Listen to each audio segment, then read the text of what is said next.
So this is your GS mains lecture fifth. I think it's fifth one, right?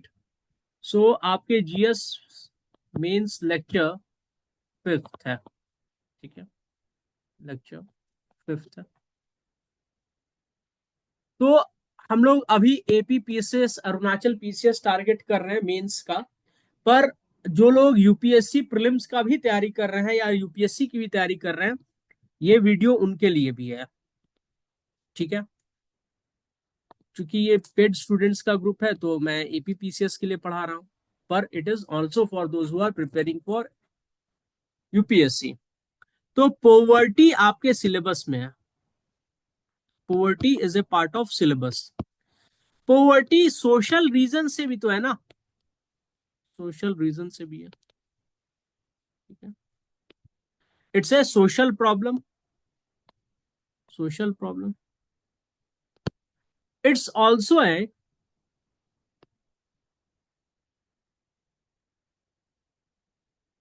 Economic problem, economic problem भी है,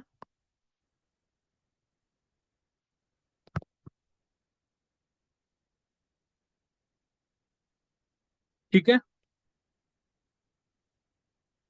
social reason है, social problem है, economic problem है, ठीक है। Poverty में बहुत सारे लोग हैं जिसको हम लोग कहते हैं पुअर पीपल। अगर हम GS3 में जाएंगे तो इन पुअर पीपल का डेफिनेशन है, उसको क्या कहेंगे, below poverty line, below poverty line. ये बिलो पोवर्टी लाइन जो है ये डिफाइंड है, डिफाइंड है। इसको डिफाइन किया है लास्ट सुरेश तेंदुलकर ने। रंग राजन रिपोर्ट भी है, रंग राजन, ये मैं बताऊंगा आपको, रंग राजन रिपोर्ट भी है। पर ये जब सुरेश तेंदुलकर ने किया है और रंगराजन रिपोर्ट आए हैं तो ये यूपीए गवर्नमेंट के समय के हैं, 2011-12 के लगभग का है ये 14 के लगभग का होगा, ठीक है। इसके बाद नीति आयोग ने भी इसको डिफाइन करने की कोशिश की है, but they have taken almost Suresh Tendulkar का जो उन्होंने पॉवर्टी लाइन डिफाइन किया है उसी डेफिनेशन को लिया है उन्होंने, ठीक है। जो आपका नीति आयोग का हाई पावर्ड कमिटी था उसने उसी डेफिनेशन को लिया है। तो पुअर है तो उनका डेफिनेशन है, as an administrative officer and civil servant you are required to know what is the definition of poor. तो पॉवर्टी लाइन इंडिया में है, बिलो पॉवर्टी लाइन। तो क्या वर्ल्ड का कोई ऑर्गेनाइजेशन भी पुअर का डेफिनेशन देता है? यस। कौन देता है पुअर का डेफिनेशन वर्ल्ड में, बताइए? World bank. वर्ल्ड बैंक देता है, वर्ल्ड बैंक देता है। तब जब वर्ल्ड बैंक पुअर का डेफिनेशन देता है तो ये क्या कहता है, लेटेस्ट अभी क्या कहता है, 2015 के लगभग इसने क्या कहा है कि एक दिन में खर्चा, एक्सपेंडिचर, इनकम का बात नहीं किया है, एक्सपेंडिचर ऑफ $1.90 पर कैपिटा पर पर्सन। अगर कोई कर रहा है इससे नीचे तो वो पुअर है। एक्सपेंडिचर के बारे में क्यों बोला, आप सोच सकते हैं कि एक्सपेंडिचर ही क्राइटेरिया क्यों है पुअर होने का, इनकम क्यों नहीं क्राइटेरिया है? इनकम भी हो सकता है। तो हम उसको समझेंगे कि सोशल रीजंस क्या है, सोशल प्रॉब्लम कैसे है पोवर्टी, इकोनॉमिक प्रॉब्लम कैसे है पोवर्टी, और पोवर्टी से लोगों को बाहर निकालना क्या हुआ, गवर्नेंस का हिस्सा हुआ या नहीं हुआ, पोवर्टी से लोगों यस को सर। ऊपर निकालना क्या हुआ, पोवर्टी एलिविएशन, पोवर्टी एलिविएशन, यही हुआ ना। तो ये GS2 का पार्ट हो जाएगा। जब हम लोगों को पॉवर्टी से बाहर निकालेंगे तो हम क्या कहेंगे, social justice.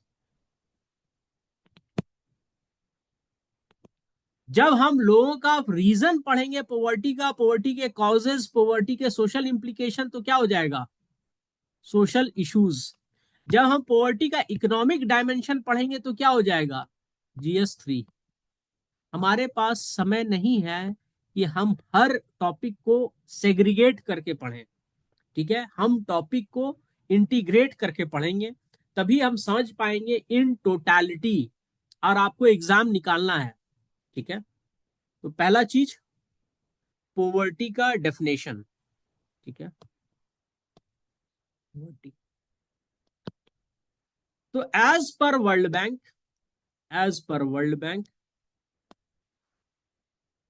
poverty is nothing but pronounced deprivation। poverty is pronounced depreciation। pronounced मतलब जो दिख रहा है खुली आंखों से, डेप्रीविएशन। डेप्रीविएशन किस चीज का, ऑफ वेल बीइंग, ठीक है। पोवर्टी के मल्टीपल डायमेंशंस होते हैं, तो वर्ल्ड बैंक कहता है poverty has multi, it includes multiple dimension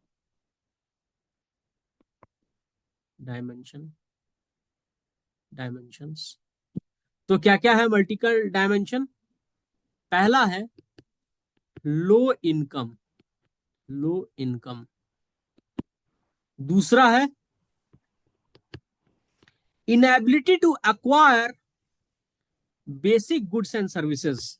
inability inability to acquire basic goods and services, to live with, which is necessary, why it is necessary to live with dignity। मतलब अगर आप poor हैं तो आपका dignity भी at stake है। यही तो बात, सोशल इश्यूज में पुअर की कोई डिग्निटी नहीं होती, क्योंकि उसके पास बार्गेनिंग कैपेसिटी नहीं है, वो मोहताज है आपका। तो necessary to live with dignity, ये सोशल एस्पेक्ट है या नहीं है? है। ये इकोनॉमिक एस्पेक्ट है या नहीं है? ये यस सर। गवर्नेंस का एक्सपेक्ट है या नहीं है? समझ में आया? पॉवर्टी के कितने डायमेंशन दिखाया मैंने आपको? Economic dimension, social dimension, political dimension. जो पुअर है उसको बेसिक गुड्स एंड सर्विसेज भी नहीं मिल रहा है, मतलब उसको हेल्थ फैसिलिटी भी नहीं मिल रही है। हेल्थ आपका GS2 का हिस्सा है या नहीं है? सोशल जस्टिस का हिस्सा है। उसको एजुकेशन भी नहीं मिल रहा है, ये भी GS2 का हिस्सा है। पर ह्यूमन रिसोर्स अगर हेल्दी होगा तभी तो इकोनॉमिक डेवलपमेंट होगा। ह्यूमन रिसोर्स अगर स्किल्ड होगा तभी तो इकोनॉमिक डेवलपमेंट होगा। ये GS3 का हिस्सा है। तो आपको टॉपिक समझना होगा और तभी आप पढ़ पाएंगे। बाकी तो नोट्स में आपको बता ही रहा हूं, नोट्स तो आप ले ही आएंगे, एग्जाम में लिखेंगे कैसे? सब कोई बोल रहा है आंसर राइटिंग आंसर राइटिंग, कोई बता नहीं पा रहा what is answer writing. Framing of question, introduction, conclusion, body, लिखोगे क्या? जब तक आपके पास कंटेंट नहीं लिखे होगा तो लिखोगे क्या कद्दू? ठीक है, एनीवे, लेट्स कंसंट्रेट। अब poverty as per world bank क्या क्या इनकम पास करता है? Poverty as per world bank also encompasses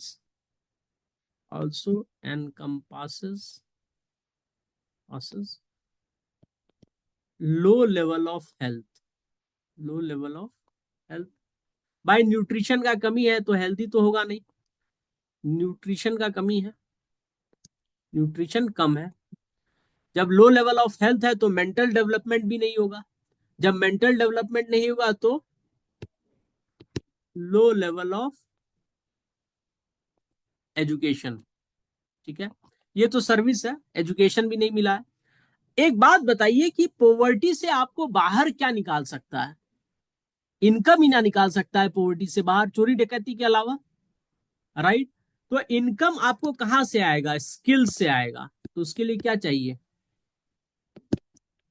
education skill, ठीक है। तो low level of education, third lack of proper sanitation, sanitation, ठीक है।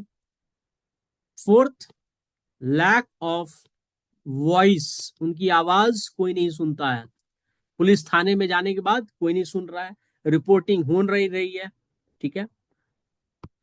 Fifth insufficient capability, insufficient capacity and opportunity to better their life, opportunity to better their life। अब ये सबको तो आपको मैं बता रहा हूं पोवर्टी क्या है, ठीक है। ये पोवर्टी है, पहचान में आ गया। अब पोवर्टी को जब एलिविएशन किया जाएगा तो गवर्नेंस के थ्रू आप एजुकेशन को बढ़ाइएगा, क्योंकि स्किल मिलेगा। तो स्किल इंडिया प्रोग्राम क्यों आया? क्योंकि हम लोगों को पॉवर्टी से बाहर निकालेंगे। क्यों पॉवर्टी से बाहर निकालेंगे? क्योंकि हमारे पास सर्विस सेंटर्ड इकोनॉमी है, तो उसमें जॉब मिल रहा है नहीं मिल रहा है, तो हमको कहाँ जाना है? मैन्युफैक्चरिंग में जाना है। तो मैन्युफैक्चरिंग जो सेक्टर है आपका सेकेंडरी सेक्टर है, तो उसमें कम एजुकेटेड लोग भी जिनको स्किल इम्पार्ट कर दिया जाएगा उनको भी जॉब मिलेगा। तो ये तो आपका पॉवर्टी है। तो पॉवर्टी का कारण क्या है यहाँ पे? अनएम्प्लॉयमेंट है पॉवर्टी का कारण, अनएम्प्लॉयमेंट। अनएम्प्लॉयड क्यों है भाई? Lack of quality education, lack of quality education. आप मुझे बताइएगा कि एजुकेशन किसके अंदर आता है, स्टेट या सेंटर? कौन से लिस्ट में आता है आपका एजुकेशन? कॉन्करेंट लिस्ट होगा सर। कंकरेंट लिस्ट, अच्छा। और कुछ? देखिए, हायर एजुकेशन सेंटर के अंदर आता है, ठीक है। यूजीसी ये सब सुनते हैं ना, हायर एजुकेशन सेंटर के अंदर आता है, ठीक है। कंकरेंट लिस्ट भी है। स्टेट आपका नीचे का सारा एजुकेशन उसके अंदर आता है, ठीक है। तो अब जब ये लोग बनाएंगे अपना प्रोग्राम तो उसी हिसाब से बनाएंगे कि हमारा ह्यूमन रिसोर्स डेवलप हो। लो लेवल ऑफ हेल्थ, तो न्यूट्रिशन, न्यूट्रिशन क्या है? खाना नहीं मिलता है। पर कभी कभी क्या होता है कि हमारे पास जो पानी आता है उसमें कोलीफॉर्म होता है, कोलीफॉर्म आता है ना? पता है कोलीफॉर्म क्या होता है? गट बैक्टीरिया, गट बैक्टीरिया का जो काउंट है उसको कहते हैं कोलिफॉर्म काउंट। हमारे पेट में होता है, COUNT काउंट, ठीक है। और जब हमारे पेट से एक्सक्रीटा निकलता है और सही सैनिटेशन नहीं होगा तो कहाँ जाएगा? ग्राउंड वाटर में। अब जब ग्राउंड वाटर में जाएगा तो या रिवर वाटर में जाएगा, उसी को लोग पिएंगे, तो क्या होगा? हेल्थ सफर करेगा या नहीं करेगा? डायरिया होगा या नहीं होगा?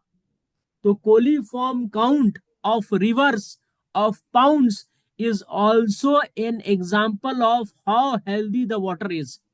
अगर अभी गैंजेस का कोलीफॉर्म काउंट हाउ हाई निकला तो पता चल जाएगा ना कि ओपन डेफिकेशन ज्यादा है या कम है या नहीं। गंगा का कोलीफॉर्म काउंट अगर ज्यादा निकल जाए तो क्या पता चलेगा कि ओपन डेफिकेशन ज्यादा है इंडिया में। तो इसीलिए यस सर। सैनिटेशन को कवर करने के लिए क्या चला आपका? स्वच्छ भारत अभियान। सब लिखाऊंगा अभी, आप लोग देखो, स्वच्छ भारत अभियान, ठीक है। तो सारा चीज इंटर रिलेटेड है, ठीक है।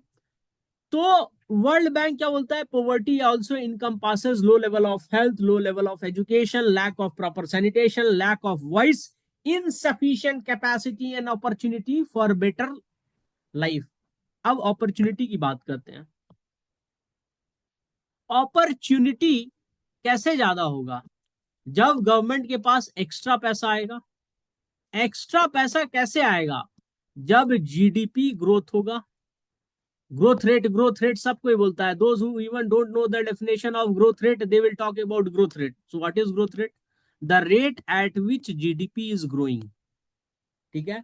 जीडीपी का ग्रोथ होगा तो क्या होगा, एम्प्लॉयमेंट अपॉर्चुनिटी बढ़ेगा या घटेगा? बढ़ेगा सर। बढ़ेगा। जब एम्प्लॉयमेंट अपॉर्चुनिटी बढ़ेगा तो क्या होगा, इनकम बढ़ेगा। इनकम बढ़ेगा तो क्या होगा, डिमांड बढ़ेगा। डिमांड बढ़ेगा। डिमांड बढ़ेगा तो क्या होगा, प्रोडक्शन बढ़ेगा। मैन्युफैक्चरिंग। प्रोडक्शन बढ़ेगा तो क्या होगा, एम्प्लॉयमेंट बढ़ेगा। तो सब चीज इंटर रिलेटेड है। तो इसीलिए ग्रोथ रेट चाहिए। ग्रोथ रेट से गवर्नमेंट को एक्स्ट्रा पैसा आएगा। तो उसको आदमी क्या करेगा, गवर्नमेंट चालाक है, गवर्नमेंट क्या करेगा, सोशल सेक्टर स्कीम में इन्वेस्ट करेगा। आप बोलोगे सोशल सेक्टर स्कीम में पैसा डूब ना जाए। देखो सोशल सेक्टर स्कीम में क्या क्या इन गवर्नमेंट बोला, मनरेगा। तुमको नौकरी नहीं मिल रहा है तो तुम जाओ मनरेगा करो। ठीक है, you go and join MNREGA. ठीक है, तो मनरेगा में आदमी जब ज्वाइन करेगा तो उसको 100 डेज का एम्प्लॉयमेंट मिलेगा। 100 डेज एम्प्लॉयमेंट अपॉर्चुनिटी। ठीक है, जब 100 डेज में एम्प्लॉयमेंट करेगा तो उसको पैसा आएगा कि नहीं आएगा, मनी आएगा, इनकम आएगा। जब इनकम आएगा तो रूरल एरिया में मनरेगा हो रहा है ना, तो रूरल डिमांड इंक्रीज होगा या नहीं होगा? इंक्रीज होगा सर। रूरल डिमांड इंक्रीज हुआ। और जब रूरल डिमांड इंक्रीज होगा तो फिर जीडीपी ग्रो करेगा। तो अब आपको समझ में आया कि पोवर्टी जो हम पढ़ा रहे हैं अभी, उसमें अपॉर्चुनिटी कैसे गवर्नमेंट क्रिएट कर रही है, हम सब बताएंगे। पर right now you need to understand how the government is working on social problem through governance by using the tool of economy. आपको सिलेबस नहीं पता होता है इसलिए आप कंफ्यूज रहते हैं। ठीक है, तो अब पॉवर्टी के बारे में हम लोग जानेंगे। ठीक है, तो पॉवर्टी के बारे में आपको डेटा कुछ पता होना चाहिए। आज का टॉपिक है पॉवर्टी। ठीक है, इसके बारे में कुछ डेटा आपको पता होना चाहिए। तो अगर हम देखेंगे इन 70 इंडिया में कितने लोग पुअर थे, 55% लोग पुअर थे। और इन 2011-12 सुरेश तेंदुलकर, मैं बताऊंगा उनके बारे में, सुरेश तेंदुलकर कमिटी ने बताया, कमिटी ने बताया कि इंडिया में अब 22% लोग पुअर हैं। 21.9% है रियलिटी, उस समय का डेटा है। तो इसका मतलब ये तो है कि इंडिया में पुअर्टी के बाहर लोगों को लेके गया गया। इंडिया में पोवर्टी रिडक्शन हुआ या इंक्रीज हुआ? रिड्यूस हुआ सर। रिड्यूस्ड। तो ये पोवर्टी रिड्यूस का रेट कब फास्ट हुआ, पोस्ट एलपीजी रिफॉर्म। कौन लाया था LPG reform? PV PV Narasimha Rao. Narasimha Rao और Manmohan Singh. Manmohan Singh is known as architect of LPG reform, PV Narasimha Rao is known as father of LPG reform. तो आपको क्वेश्चन आएगा, how LPG reform led to poverty alleviation in India. ठीक है, आपको ये क्वेश्चन आएगा। तो आज आपका टॉपिक, आज आप क्वेश्चन लिखोगे, हाँ ये यूपीएससी में आएगा। एपीपीसीएस का तो क्वेश्चन मुझे पता है क्या आएगा। अगर पिछले 5 साल का हम लोग यूपीएससी का ही पेपर देखेंगे तो ऑलमोस्ट उसी के आधार पर आएगा। How LPG reform led to led to poverty alleviation in India. In India, spelling देख लेना भाई। ठीक है, देखो आपका पिछले 5 साल का पेपर देख करके मैं बता दूंगा क्वेश्चन क्या आएगा। पर अभी शुरू में आप लोग को जब तक मैं सोशल इश्यूज और गवर्नेंस, सोशल जस्टिस करा रहा हूं, तब तक आपको राइटिंग प्रैक्टिस और अंडरस्टैंडिंग ऑफ सिलेबस के लिए ये सारा डिटेल मैं पढ़ा रहा हूँ। क्योंकि ये एस्से में भी लिखना होगा आपको, ये आपको एथिक्स पेपर में भी काम आएगा, और ये आपको सोशोलॉजी ऑप्शनल पेपर 2 में भी काम आएगा। ठीक है, तो अब लिखिए, types of poverty,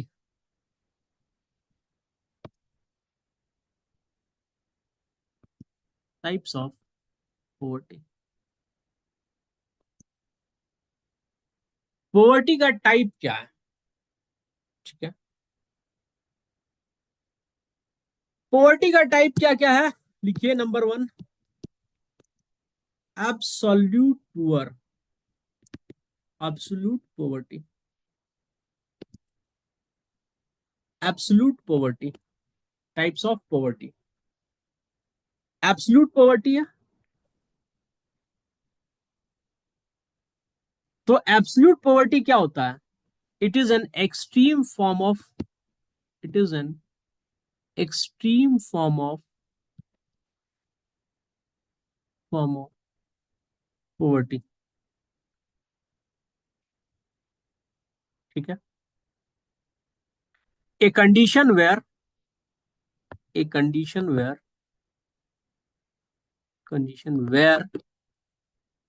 house hold, ठीक है, हाउस होल्ड। आप लोगों को बता रहा हूं तो मैं ऐसे स्ट्रक्चर बना रहा हूं, हाउस होल्ड। ठीक है, struggle to maintain, struggle to maintain maintain basic living standard, basic living standard. ठीक है, बेसिक लिविंग स्टैंडर्ड के लिए क्या चाहिए हमें? फूड, रोटी कपड़ा शेल्टर मकान। And clothing. तो ये मेरा डेफिनेशन नहीं है, वर्ल्ड बैंक का डेफिनेशन है। एग्जाम में अपने मन से थोड़ी ना लिख दोगे कि I X Y and Z, I want poverty to be defined as this, नहीं। ठीक है, एक लड़का आ रहा है जा रहा है, कौन है भाई वो?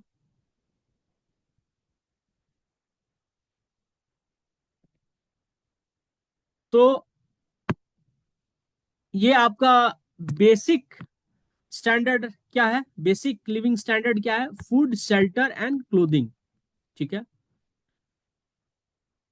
फूड, शेल्टर एंड क्लोथिंग में आपको ये चीज चाहिए कि बेसिक लिविंग स्टैंडर्ड हो।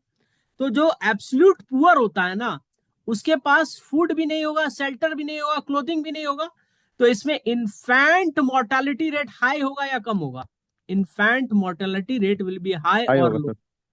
हाई होगा। तो ये एक यस सर। इंडिकेटर हुआ, जिस स्टेट में इन्फेंट मोर्टेलिटी रेट हाई होगा वहां एब्सोल्यूट पॉवर्टी ज्यादा होगा या कम होगा? ज्यादा होगा। अब समझ में आया कि क्यों सर आप लोग को डेमोग्राफिक डिटेल पहले पढ़ाया, क्योंकि पॉवर्टी का इंडिकेटर भी है आपका इन्फेंट मोर्टालिटी रेट। अगर इन्फेंट मर रहा है तो क्यों मर रहा है? क्योंकि माँ के पास न्यूट्रिशियस फूड नहीं है, माँ खुद नहीं खाई है। तो दूसरा क्या है, उसका इंस्टीट्यूशनलाइज्ड डिलीवरी भी होने का चांसेस कम है। तो आपका हेल्थ का इशू पता चला। ठीक है, तो एब्सोल्यूट पॉवर्टी। दूसरा है आपका relative poverty, relative poverty. What is relative poverty? तो तुम बोलोगे मेरा रिलेटिव बहुत अमीर है और मैं बहुत गरीब हूं तो दिस इज रिलेटिव पॉवर्टी, नहीं। मान लो मेरे पास है फॉर्चुनर, किसी के पास है रोल्स रॉयस। ठीक है, तो रोल्स रॉयस जिसके पास है उसके तुलना में मैं अमीर हूं या गरीब हूं? गरीब है सर। पर जिसके पास ऑल्टो है उसके तुलना में मैं अमीर हूं या गरीब हूं? अमीर है सर। तो रिलेटिव पॉवर्टी रिलेटिव होता है। तो आप बोलोगे कि किसके रिलेटिव होता है? तो ये डेवलप्ड कंट्री लोग का कंसेप्ट है, डेवलप्ड कंट्रीज इसको यूज करती है। तो इसको मेजर कैसे करती होगी? इसको मेजर करती है उनका जो मीन इनकम लेवल होता है ना, मीन इनकम लेवल। ठीक है, उससे अगर सर्टेन अमाउंट आदमी का इनकम लेवल कम है तो वो रिलेटिवली पुअर है। मान लो इंडिया में ही एक कम्युनिटी है जो रिलेटिव पॉवर्टी यूज करती है, पारसी पंचायत। पारसियों का, पारसी माइनॉरिटी है तो उन लोग का एसोसिएशन है पारसी पंचायत। ठीक है, तो उनका मानना है कि जो पारसी जिनका ईयरली इनकम, ईयरली मतलब annual income is less than 25 lakhs, they are below poverty line. तो वो पंचायत उनको हेल्प करती है गरीबी से निकलने के लिए। तो समझ में आया रिलेटिव पॉवर्टी या नहीं आया? आ गया सर। ठीक है। ये एम कौन है? शांत है। एनीवे चलिए बढ़ते हैं नेक्स्ट पे। ठीक है। नेक्स्ट है सिचुएशनल पॉवर्टी। ये सब आपको जरूरत पड़ेगा, इसीलिए मैं बता दे रहा हूं। सिचुएशनल पॉवर्टी, ठीक है। ये कोई भी पॉवर्टी में तब एंटर करता है because of it is a temporary phenomena. Temporary phenomena, phenomena. Someone has came under poverty, is experiencing poverty because of because of some uncertain, some accident or natural calamities, ठीक है। और इस case में आदमी poverty से निकल जाता है क्योंकि उसके पास उतना स्किल होता है, रिसोर्सेज होते हैं, कॉन्टैक्ट्स होते हैं सोशल, कि वो पॉवर्टी से निकल जाता है। ठीक है।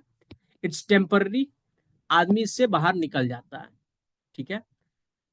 फिफ्थ फोर्थ है जनरेशनल पॉवर्टी।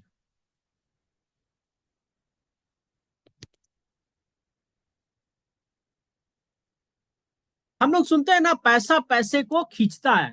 सुनते हैं या नहीं सुनते हैं? We yes sir. Learn that money pulls money, money begets money. तो पॉवर्टी भी पॉवर्टी को जन्म देती है। पॉवर्टी भी पॉवर्टी को जन्म देती है। कैसे देती है? It is passed on for this form of poverty in which is passed from one generation to this form of poverty, it is passed from one generation to another generation। ठीक है। it is passed from one generation to another generation। ठीक है। passed from one generation to another generation, another generation। गरीब माँ बाप थे, उन्होंने कम education दिया। ठीक है। पोवर्टी के कारण पुअर एजुकेशन, पुअर हेल्थ। ठीक है। तो नेक्स्ट लो इनकम। जब मेरे पास लो इनकम होगा तो मैं शादी करूंगा, तो फिर नेक्स्ट जनरेशन को poor education, poor health, low income. ठीक है। तो ये एक साइकिल है, इसको कहते हैं जनरेशनल पॉवर्टी, और इससे निकलना मुश्किल होता है। Not every one is successful in getting out of generational poverty. ठीक है। अब poverty estimation, poverty estimation, poverty estimation in India. मैंने आपको वर्ल्ड बैंक का तो बता दिया है शुरू में कि any one who is spending 1.90 dollar पर कैपिटा पर डे, उससे कम कर रहा है तो वो पुअर है। तो पॉवर्टी एस्टिमेशन इन इंडिया। आपको एसए में सवाल आएगा तो आपको डेटा लिखना होगा। आप बोलोगे सर आप माथा चाट रहे हो, इतना डेटा लिखवा रहे हो। नहीं, एग्जाम में बिना इसके नंबर नहीं आएगा। ठीक है, सुन लीजिए मेरा आवाज भी। ठीक है। चलिए, तो पॉवर्टी एस्टिमेशन इन इंडिया। तो पॉवर्टी को कैसे एस्टिमेट किया गया है? ठीक है। तो पॉवर्टी को एस्टिमेट करने के लिए देखा गया है एक्सपेंडिचर। क्योंकि लोगों से इनकम पूछो ना तो छुपाएंगे, एक्सपेंडिचर पूछो तो बता देंगे हाँ 4 दिन पहले पनीर खाया था, 2 दिन पहले मीट खाया था, या खाना नहीं मिला था। तो 15 दिन 7 दिन का रिकॉल करवाते हैं एक्सपेंडिचर को। कौन? एक सर्वे होता है, वो सर्वे कौन करती है? National sample survey organisation. ये लिखिए, नेशनल सैंपल सर्वे ऑर्गेनाइजेशन जो है ये सर्वे कराती है। ठीक है, एक्सपेंडिचर का, ये किसी मिनिस्ट्री के अंदर आती होगी। ठीक है, तो आपका संसद का जो area development MP led programme होता है ना, member of parliament local area development fund, वो किस मिनिस्ट्री के अंदर आता है? उसी मिनिस्ट्री के अंदर ये भी आता है, एनएसएसओ। तो ये कराता है मिनिस्ट्री ऑफ स्टैटिस्टिक्स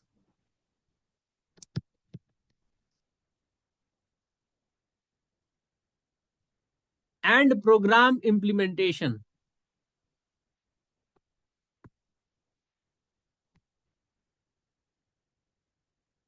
यहां तक किसी को कोई दिक्कत है समझने में तो जल्दी बताओ। Dear M, are you able to understand? Just type it if you want to remain anonymous. समझ में आ रहा है या नहीं आ रहा है? ठीक है, तो पहले सर्वे से एक्सपेंडिचर निकाल लिया जाता है। ठीक है, और इसमें क्या किया जाता है? पॉवर्टी को एस्टिमेट करने के लिए कंजम्पशन, क्या क्या कंज्यूम किया, consumption expenditure is taken into account and not the income level, not the income level. ठीक है, तो पॉवर्टी का एस्टिमेट इंडिया में कब से चला आ रहा है? तो प्लानिंग कमीशन का जो एक्सपर्ट ग्रुप 1962 में बना था, तो फर्स्ट टाइम हुआ था। तो डेटा लिख लीजिए बस, 1962 planning commission, commission expert group.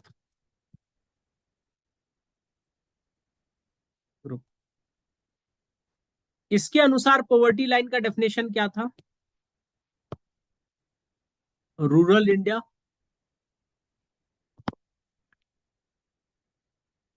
ठीक है, welcome to the first class, don't worry. ठीक है, रूरल इंडिया में बोला ₹20 एक्सपेंडिचर, अर्बन इंडिया में बोला, ये आपको याद नहीं रखना है, बस बता रहा हूं, ₹25 एक्सपेंडिचर पर कैपिटा। उस समय पर दिन का इतना एक्सपेंडिचर बहुत बड़ी बात है, पर मंथ। ठीक है, अगर इससे नीचे है तो पुअर है। फिर दूसरा है 1971 वीएम डांडेकर। तो बोलोगे कैसे याद नाम रहेगा? तो दिल चाहता है का कौन था डायरेक्टर? फरहान अख्तर था, उसकी वाइफ का नाम कोई तो डांडेकर है, तो ये है वीएम डांडेकर। ठीक है, एन एन रथ, कृष्ण जी कब आए थे महाभारत में? रथ पे चढ़ के आए थे, तो एन रथ। ठीक है, तो यहां पर पहली बार है ना, बोला कंजम्पशन हम देखेंगे पर पैसा के हिसाब से नहीं देखेंगे, खाना में कितना कैलोरी खाता है उस हिसाब से बताएंगे कि कौन कितना पुअर है। तो poverty line was estimated on the basis of calories consumption. आप लोग बोलते हैं ना सर द हिंदू नहीं समझ में आता है, इंडियन एक्सप्रेस समझ में नहीं आता। अरे पढ़े भी नहीं किया आपको सिलेबस में तो क्या समझ में आएगा?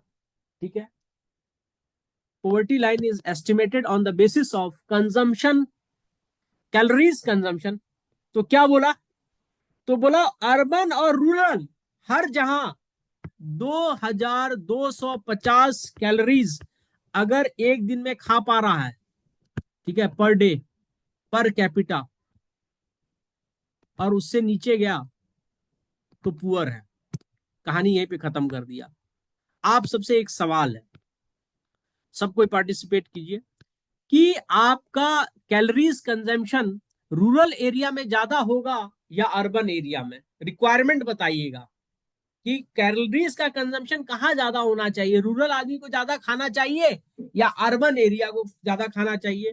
ये साल है 1971, सोच के बताइएगा, टाइप कर दो, सर, बोलने रूरल में शर्म रूरल लगता है तो। रूरल होगा।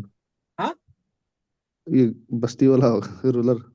क्यों बस्ती वाला क्यों होगा? क्योंकि बस्ती वाला एग्रीकल्चर लेबरर का काम करता है, तो उसमें ज्यादा मेहनत मशक्कत का जरूरत है। good amount of labor force is required, muscle force is required, so that rural area में कैलोरीज का ज्यादा इंटेक जरूरी है। ठीक है, तो यहाँ पे दांडेकर और रथ साहब ने को बोला कि नहीं, सब के लिए बराबर है, रूरल और अर्बन, हर चीज इवॉल्व होता है ना जी, ये लोग सब बराबर कर दिया। ठीक है, फिर आपका आया अलग कमिटी, अलग कमिटी, अलग कमिटी, ये अलग अलग कर दिया। 1979 में आया और बोला रूरल अर्बन कैलोरी कंजम्पशन है ना अलग अलग होगा, नाम था अलग, कर दिया अलग। ठीक है, क्या बोला, अर्बन एरिया में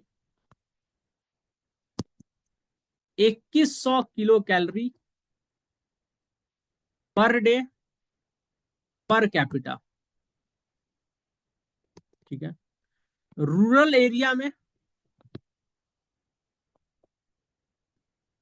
2400 kilo calories per day per capita. ठीक है, ठीक है, फिर आया आपका लकड़ा वाला कमिटी।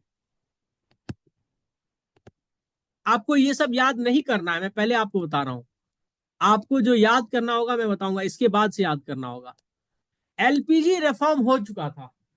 ठीक है, तो बोला कि baskets of goods and services were used for estimation of poverty. Basket of goods and services, goods and services, and services were used for estimation of poverty line. अब आप मुझसे पूछोगे what is those basket of goods and services which is used as estimation of poverty line. तो simple सा बात है कि भाई कोई शैम्पू यूज कर रहा है, कोई साबुन यूज कर रहा है कि नहीं कर पा रहा है, कोई माथे में तेल लगा पा रहा है या नहीं लगा पा रहा है, कोई खाना खा पा रहा है या नहीं खा पा रहा है, कोई नमक मसाला घी यूज कर पा रहा है या नहीं कर पा रहा है, किसी घर में कम से कम एक इलेक्ट्रिक बल्ब जल पा रहा है या नहीं जल पा रहा है। तो ये सारे क्राइटेरिया को यूज करके लकड़वाल कमेटी ने बोला कि सिर्फ खाने से काम नहीं चलेगा दादा। ठीक है, तो हम गुड्स एंड सर्विसेज लेंगे। ये सब बिल्कुल याद नहीं करना है। अब आपको बस ये याद कर लेना है लकड़वाल कमेटी ने गुड्स एंड सर्विसेज की बात की, उससे पहले 1962 में कंजम्पशन बेस्ड ही सारा चीज हो रहा था। तो लकड़वाल कमेटी ने कहा कि कंजम्पशन में सिर्फ खाना नहीं लेंगे, गुड्स एंड सर्विसेज भी लेंगे, बस इतना काम खत्म। अब आपको जरूरत है, जो याद रखना है वो आ चुका है, तेंदुलकर कमेटी, कमेटी 2009। ठीक है, इसको बोला कि भाई जो पहले का पैटर्न है ना उसको चेंज करो और इंक्लूड करो इन्फ्लेशन को भी, इन्फ्लेशन एडजस्टमेंट, एडजस्टमेंट। अलग ज्योग्राफी में अलग चीज का अलग दाम होगा, अक्रॉस ज्योग्राफीज। ठीक है, एंड टाइम, 10 साल पहले वाले का इन्फ्लेशन का डेटा लेकर के तुम प्रेजेंट का बताता है। डेटा एनएसएसओ का 5 साल पुराना यूज करता है, 10 साल पुराना यूज करता है और प्रेजेंट से का बता देता है। 30 साल पुराना डेटा से कंपेयर करता है कितना पुअर तब था अब था, तो बोला नहीं, इसको है ना इन्फ्लेशन एडजस्टमेंट करो अक्रॉस ज्योग्राफी एंड टाइम। और ये मानना बंद कर दो कि हेल्थ और एजुकेशन एक्सपेंडिचर जो है वो सरकार करती है, क्योंकि लोग भी अपने बच्चे को स्कूल और हेल्थ के लिए हॉस्पिटल भेजते हैं, क्योंकि सरकारी स्कूल और हॉस्पिटल कोई काम का नहीं है। तो प्रीवियसली क्या एज्यूम होता था कि लोग हेल्थ एंड एजुकेशन के ऊपर खर्चा नहीं करते, सरकार करती है, अब इसमें लोग करते हैं, ये इंक्लूड होगा। ठीक है, previously, previously it was assumed was assumed that health and education were provided by the state, by the state. ठीक है। थर्ड, बहुत कुछ ऑब्सलीट हो जाता है, तो ऑब्सोलीट कंजम्पशन पैटर्न को है ना हटाओ, consumption pattern should be removed, should be removed. आप बोलोगे क्या ऑब्सलीट हो जाता है? पुराना है, इसका इंपॉर्टेंस नहीं है। आज के डेट में वो इंसान भी पुअर है जिसके पास स्मार्टफोन नहीं है। मैं स्मार्टफोन उसका बात नहीं कर रहा हूं, एप्पल आईफोन का। मैं रियलमी स्मार्टफोन भी नहीं है उसके पास, तो वो पुअर है या नहीं पुअर है? रियलमी तो होना चाहिए, ठीक है। क्यों? स्मार्टफोन है तो उसके पास एक्सेस टू सर्विसेज है, सर्विसेज है। कौन सा सर्विसेज है? गवर्नमेंट ऐप है, ठीक है, जिससे उसको बाकी फैसिलिटी मिल सकती है, पीडीएस फैसिलिटी मिल सकती है, ठीक है। तो बहुत सारा चीज होता है जिसका कंजम्पशन भी डिफर होता है। क्या 1972 में पनीर कंजम्पशन लोग पूछते थे? नहीं पूछते थे। आज दिल्ली जाओ तो हर चीज में paneer, paneer pizza, paneer samosa, paneer biryani, paneer chow mein. Chinese लोग को भी पता नहीं होगा, उनके सारे डिश में पनीर घुस गया है, ठीक है। तो बोला जो ऑब्सलीट कंजम्पशन पैटर्न है उसको भी रिमूव करके बताओ कि क्या है एक्चुअल पुअर। तो ये बाबू साहब काफी पढ़े लिखे आदमी थे, इन्होंने बोला एक्चुअल पुअर जो है ना, उसको 32 रुपये से कम का एक्सपेंडिचर, 33 रुपये से कम का जो एक्सपेंडिचर कर रहे हैं, कम का, लेस का, तो वो पुअर है, ठीक है। और इसमें यूज क्या किया उसने? Purchasing power parity. Purchasing power parity मतलब, याद करो 2009 में ये स्टैब्लिश हुआ है। डेटा कब यूज किया होगा? ये 2001 का यूज किया होगा। तो 2001 में डॉलर का कीमत क्या था? 32 रुपीज। तो इसने देखा कि $1 में क्या क्या सामान खरीदा जा सकता है ऑल ओवर वर्ल्ड, और उससे लगा लिया कि $1 में आपको मिल सकता है खाने का 2 टाइम खाना, ठीक है। तो बोला कि उससे कम जो हो रहा है, तो वो, ये मैं समझाने के लिए बता रहा हूँ, वो क्या किए भगवान मालिक। परचेजिंग पावर पैरिटी का मतलब होता है कंपेरेबल अक्रॉस द ज्योग्राफी। 32 रुपया में जो भारत में खाना खा पा रहा है, क्या वो 32 रुपया में यूएस में खाना खा पा रहा है 2 बार? क्या वो खा पा रहा है कानपुर में? क्या वो खा पा रहा है कन्याकुमारी में? क्या वो खा पा रहा है मुंबई में? क्या वो खा पा रहा है गुवाहाटी में? तो उस हिसाब पे इन्होंने बोला 33 रुपया। और इस बात पे हुआ बड़ा रत्तम जुत्तम, लोग बोले कि भाई ऐसा कैसे? तो रंग राजन कमेटी बनी, रंग राजन कमेटी, ठीक है। लोग गुस्सा हो गए थे कि 32-33 रुपया बोल दिया है, कि 33 रुपया से कम जो कमा रहा है, खर्चा कर रहा है, वो पुअर है। तो लोग गुस्सा हो गए। तो इन्होंने बोल दिया कि भाई ₹47 in cities, cities per capita per day consumption, and ₹32 in village, in village. लोग इससे भी खुश नहीं हुए, ठीक है। थोड़ा सा सिटीज में इसने उठा दिया, सिटीज में उठा दिया, 14 रुपया एक्स्ट्रा कर दिए, और विलेज में 1 रुपया कम कर दिए, ठीक है। बाद में आई आपका यूपीए गवर्नमेंट, ठीक है, नीति आयोग बना। इसने अपना कुछ काम नहीं किया गुरु, ठीक है। इसने क्या किया कि देखा कि पहले जो एस्टिमेशन हुआ है ना, उस पर बहुत हंगामा हुआ है। तो इसने बोला कि हम पहले का, इसने टास्क फोर्स बनाया अरविंद पनगड़िया की लीडरशिप में, और उसने मान लिया कि जो सुरेश तेंदुलकर है ना, उसी वाले को हम लोग मानेंगे, तेंदुलकर वाले को मारेंगे हम लोग पोवर्टी लाइन में, पोवर्टी लाइन में।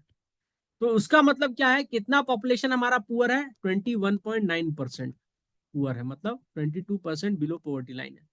पर बोला कि जब हम गवर्नमेंट स्कीम और सोशल जस्टिस स्कीम लगाएंगे तो हम सिर्फ इसको नहीं मानेंगे, हम 30% ऑफ द पुअरर पॉपुलेशन को इंक्लूड करेंगे, पॉपुलेशन को इंक्लूड करेंगे। ठीक है, फॉर एग्जाम्पल जब इन्होंने प्रधानमंत्री उज्ज्वला योजना,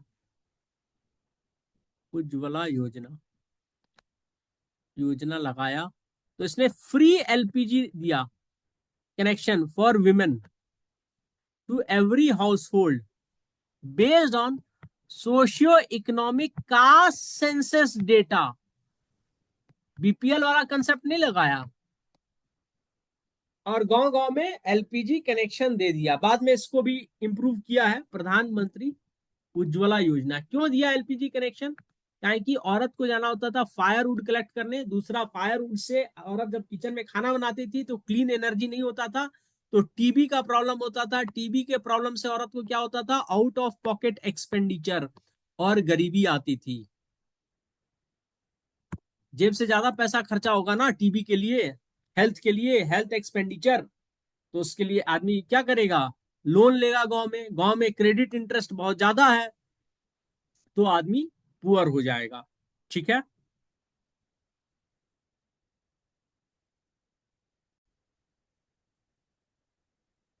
ठीक है। Now we have seen that government has maintained the Tendulkar committee report or the criteria for poverty line। ठीक है, criteria for poverty line, but for implementation of developmental schemes they will always target 30% of the poorer population, that they made it in their observation of Niti Aayog task force led by Arvind Pangaria।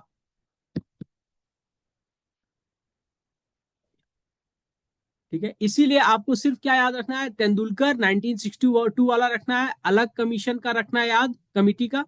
ठीक है, और अरविंद पनगड़िया ये याद रखना है। ठीक है, नहीं।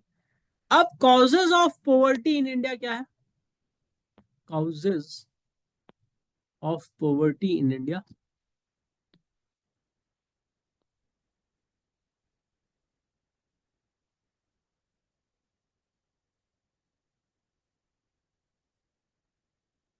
Poverty in India.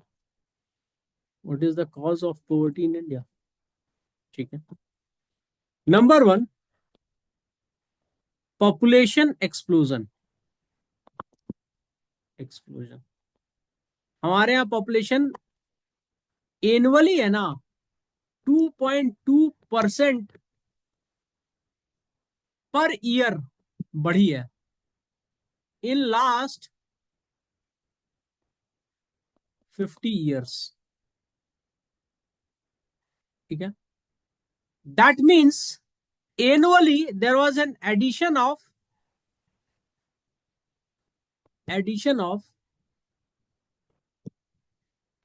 17 million people।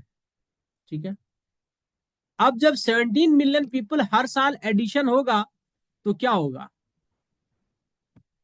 Enormous pressure on this population, puts enormous pressure on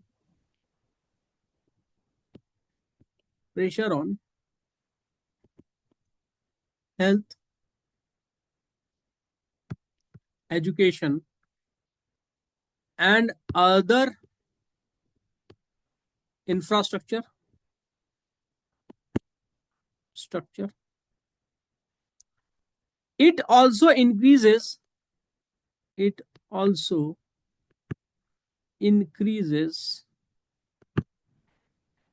demand for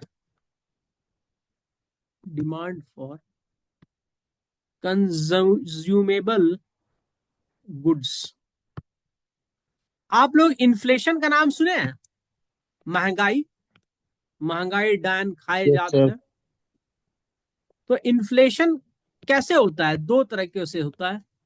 demand and supply. Inflation happens through two things, और ये प्रीलिम्स में आता है आपके, UPSC prelims has asked it number of time. Demand pull, cost push. Yes, demand pulled. अब आपको समझ में आ रहा है कि सर कैसे लिखवा रहे हैं। Cost pushed inflation, demand pull and cost pushed inflation. ठीक है, तो जब हमारे पास बहुत ज्यादा लोग होंगे तो डिमांड बढ़ेगा, बढ़ेगा ना, और जब यस डिमांड सर। बढ़ेगा तो इन्फ्लेशन आएगा।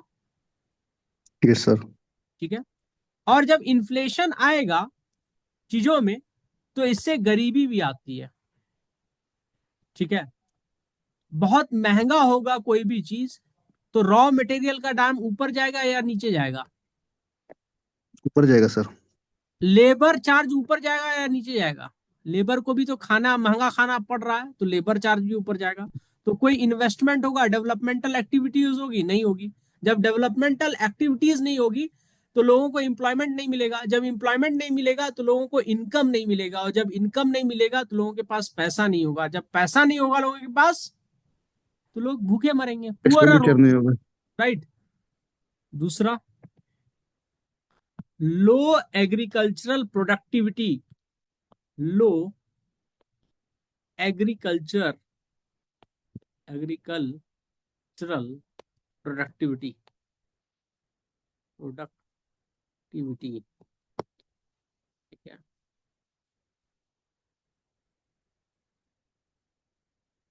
लो एग्रीकल्चरल प्रोडक्टिविटी। तो लो एग्रीकल्चरल प्रोडक्टिविटी और लो एग्रीकल्चरल प्रोडक्शन से क्या लेना देना है? देखो, पर यूनिट एकड़ में हम जितना उपजाते हैं उसको प्रोडक्टिविटी कहते हैं। प्रोडक्टिविटी, टोटल जो हम ग्रो करते हैं उसको कहते हैं प्रोडक्शन। प्रोडक्शन। आपको जानकर घोर आश्चर्य नहीं होना चाहिए, इंडिया में वर्ल्ड का सबसे ज्यादा फर्टाइल लैंड है। We have the largest fertile track of land in the world. उपजाऊ भूमि का सबसे बड़ा भूभाग हमारे पास है। तो हमारे पास प्रोडक्शन तो ज्यादा है पर प्रोडक्टिविटी कम है। समझ में आया? नहीं समझ में आया हम समझाएंगे। India is the largest producer of rice, cotton. ठीक है, वीट का भी शायद सेकेंड लार्जेस्ट थर्ड लार्जेस्ट रहेगा, लेकिन राइस और कॉटन एंड मेज का तो है, एंड पल्सेस है। We are the largest producer. India में पल्सेस का हम लार्जेस्ट प्रोड्यूसर है। We are also the largest importer of pulses.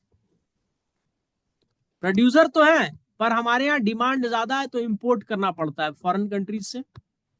Foreign countries से जब हम इंपोर्ट करते हैं तो हमको क्या देना होगा? पैसा, फॉरेन रिजर्व, तो फॉरेक्स रिजर्व, रिजर्व। तो इसका कारण क्या है? हमारे पास प्रोडक्शन तो ज्यादा है पर हमारी agricultural productivity per unit area जो हमारा प्रोडक्शन होना चाहिए वो ग्लोबली बहुत कम है। We are poor compare to US, China, Canada, इनसे हम बहुत पुअर हैं। ठीक है, हम पल्सेस को इंपोर्ट करते हैं कहां से भाई? तंजानिया। ठीक है, कहां से भाई? कनाडा। कहां से भाई? म्यांमार। हम ऑयल सीड को भी इंपोर्ट करते हैं ह्यूज अमाउंट में। हमारे यहाँ तेल हर कोई खाता है, पकौड़ा योजना। ठीक है, ऑयल सीड्स, ईडेबल ऑयल कहां से लेते हैं? अर्जेंटीना। कहां से लेते हैं? यूक्रेन। ठीक है, तो हमारी प्रोडक्टिविटी कम होगी तो इसके कारण क्या होता है? हमारा लो एग्रीकल्चरल प्रोडक्शन। जब प्रोडक्टिविटी ही कम है, भले हम दुनिया में सबसे ज्यादा प्रोड्यूस कर रहे हैं राइस, कॉटन, मेज, पल्सेस, पर हमारी जनसंख्या के लिए तो लो प्रोडक्शन है। और जब लो प्रोडक्शन है तो क्या है? फूड इन्फ्लेशन ज्यादा है। जब फूड नहीं मिल पाएगा तो पब्लिक करेगी क्या? तो लो एग्रीकल्चरल प्रोडक्टिविटी बस हम एक्स्ट्रा बता रहे हैं यहाँ पे। ये तो आपको बताए कि हमारे पोवर्टी का रीजन है, पर इसका कॉज क्या है ये भी तो पूछा जा सकता है आपसे जीएस पेपर 3 में, एग्रीकल्चर। ठीक है, तो लो एग्रीकल्चरल प्रोडक्शन का हमारा रीजन है हमारा fragmented and smaller land holding size. ठीक है। हमारा लैंड होल्डिंग साइज बड़ा रहेगा तो हम बड़े स्केल पे खेती कर पाएंगे, मशीनरी लगा पाएंगे, एक्सटेंसिव कल्टीवेशन कर पाएंगे, नहीं कर पाते हैं। लैंड होल्डिंग साइज छोटा है। हम में से किसी का अगर घर में 20 हेक्टेयर का जमीन है, सिंगल प्लॉट, तो let me know, I will ask your parents to adopt me. ठीक है। अब होगा भी तो भी नहीं बताएगा, बहुत तुम लोग गलत आदमी सब है। ठीक है। तो लो एग्रीकल्चरल प्रोडक्टिविटी का कारण क्या है? Fragmented and smaller land holding size. हमारे यहाँ मार्जिनल फार्मर जो है वो 90% है। मार्जिनल फार्मर का डेफिनेशन, हमारा farm holding size less than 2 hectare है, जिनके पास वो 90% है। ठीक है। दूसरा, एग्रीकल्चर में क्यों नहीं है हमारे पास? तो हमारे पास lack of new technology implementation. नया टेक्नोलॉजी पंजाब हरियाणा के अलावा कहीं जा ही नहीं पा रहा है। तीसरा क्या है? Dependency on monsoon. मॉनसून। चौथा क्या है? हमारा इसको स्टोरेज और फूड प्रोसेसिंग बहुत पुअर है। What is food processing? आम इतना होता है, पर आम से जैम बनेगा तो क्या होगा? जैम का दाम ज्यादा होगा, जेली का दाम ज्यादा होगा, तो प्रोसेस से होके बनाना, तो फूड प्रोसेसिंग हुआ। हमारे यहाँ वेस्टेज हो जाता है, अगर फूड प्रोसेसिंग होगा तो दाम भी बढ़ेगा और उसको हम स्टोर भी कर पाएंगे, वैल्यू एडिशन है वो फिर कभी। ठीक है। अभी आइए वापस टॉपिक पे। टॉपिक में दूसरा क्या है हमारे यहाँ? अनएम्प्लॉयमेंट। तीसरा कारण गरीबी का है unemployment. Unemployment.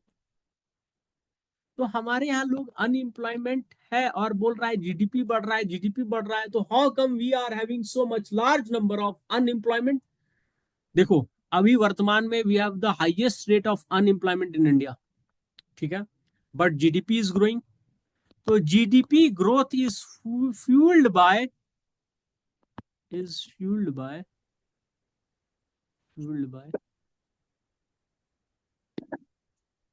Service sector. Service sector क्या है? IT enabled services, health, tourism.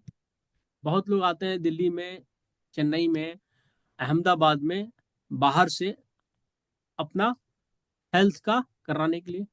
Hospitality, that is tourism. ठीक है, टूरिज्म। तो सर्विस सेक्टर में ज्यादा लोगों का जॉब लगेगा? नहीं लगेगा, क्योंकि आईटी इनेबल्ड सर्विसेज के लिए आपको इंजीनियर होना होगा, हेल्थ टूरिज्म के लिए आपको डॉक्टर होना होगा, टूरिज्म के लिए भी आपको होटल मैनेजमेंट और बाकी मैनेजमेंट करना होगा। तो हमारे यहाँ ज्यादातर लोग क्या पढ़े लिखे हैं, 10th तक 9th तक पढ़े हुए हैं, तो इनको कहाँ जॉब मिलेगा? मैन्युफैक्चरिंग में मिलेगा। मैन्युफैक्चरिंग। पर हमारी जीडीपी कहाँ से चल रही है? हमारी जीडीपी चल रही है एग्रीकल्चर प्लस सर्विस सेक्टर। ठीक है। Manufacturing is not performing well, क्योंकि मैन्युफैक्चरिंग वाला फेज हमारा लैप्स हो गया। जब हमारा फेज लैप्स हो गया तो हमारे पास इंप्लॉयमेंट अपॉर्चुनिटी का प्रॉब्लम है। तो this increases this increases high chances of high chances of unemployment. Jobless growth है unemployment. As India Indian GDP is growing, but it's a jobless growth। समझ में आया या नहीं आया? ठीक है। What is social factor contributing to GDP? A social factor contributing to poverty। Social factors contributing to poverty।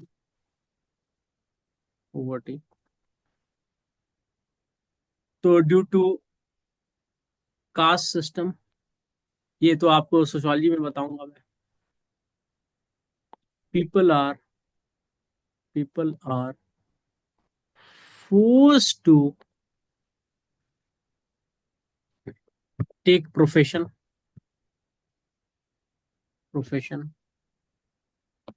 not on merit, not on merit, but by virtue of birth.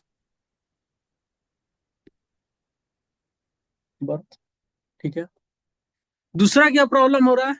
Naxalism in tribal belt. Tribal belt prevents prevent investment in mining, mining, leading to leading to slow development, slow development. Communal tension,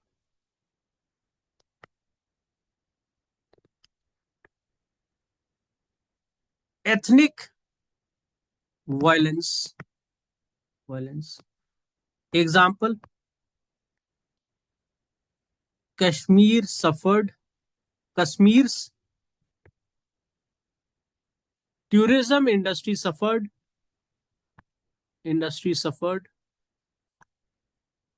comma, Manipur, Manipur's economy is also suffering.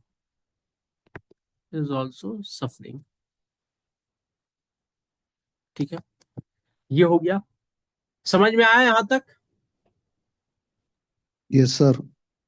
अब आपसे पूछेगा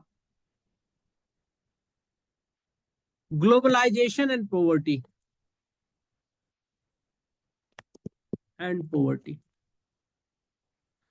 actually आज मैं doctor को दिखा के आया हूं ना, तो थोड़ा सा my health is not allowing me. Anyway, देखो, इन 1973 हमारे यहाँ कितना परसेंट पुअर लोग थे? 55%। 2011 में हमारे यहाँ कितना परसेंट पुअर है? 21.9% पुअर है। तो एलपीजी रिफॉर्म के बाद क्या हुआ? हमारा poverty growth decreased, growth decrease. ठीक है, तो ऐसा क्या कर दिया ग्लोबलाइजेशन? ग्लोबलाइजेशन हमें दिया फॉरेन डायरेक्ट इन्वेस्टमेंट। इन्वेस्टमेंट आया, investment not only in rupee but also in capital. ठीक है, integration of market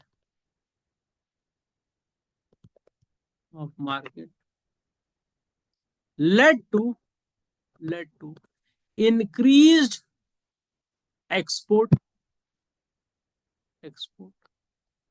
IT enabled services. Globalisation के समय आया, service sector boom in India,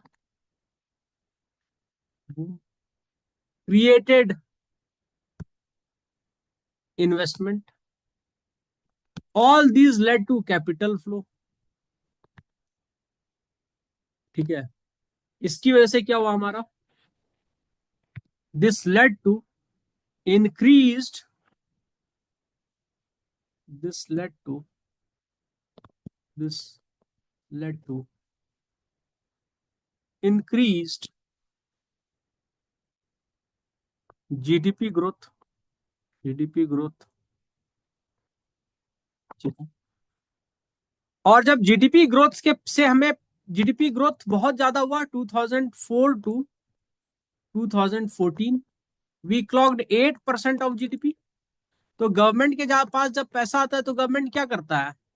social sector में इन्वेस्ट करता है। सोशल सेक्टर, तो किसमें इन्वेस्ट किया? मनरेगा। मनरेगा में लोगों को क्या दिया? 100 डे का अश्योर्ड एम्प्लॉयमेंट। इससे क्या आया लोगों के पास? मनी। मनी से क्या हुआ? रूरल इकोनॉमी चला। रूरल इकोनॉमी रूरल इकोनॉमी से क्या हुआ? Demand for bikes, motorcycle, Pulsar increased. ये एग्जांपल दे रहा हूँ, इंक्रीज इन रूरल एरिया। तो पल्सर क्या था? Two wheeler. किससे बनता था? Iron and steel. Iron and steel कहाँ से आता था? माइनिंग। माइनिंग सेक्टर में किसको एम्प्लॉयमेंट मिलता था? पब्लिक। जो ज्यादा पढ़ा लिखा था या कम पढ़ा लिखा? कम पढ़ा लिखा। तो एम्प्लॉयमेंट अपॉर्चुनिटी आया तो क्या हुआ? ग्रोथ। ग्रोथ हुआ तो क्या हुआ? इनकम। इनकम हुआ तो क्या हुआ? Poverty alleviation. समझ में आया या नहीं आया? आप जान करके आश्चर्यचकित होंगे कि पल्सर सिर्फ इंडिया में नहीं बिका है। पल्सर लीडिंग ब्रांड है Indian automobile industry, South America और साउथ और अफ्रीकन कंट्रीज में। चाइनीज ऑटोमोबाइल इंडस्ट्री को लोहा दे दिया है। Chinese automobile industry, specially two wheelers, is not able to compete with Indian two wheelers because of our good designing and product.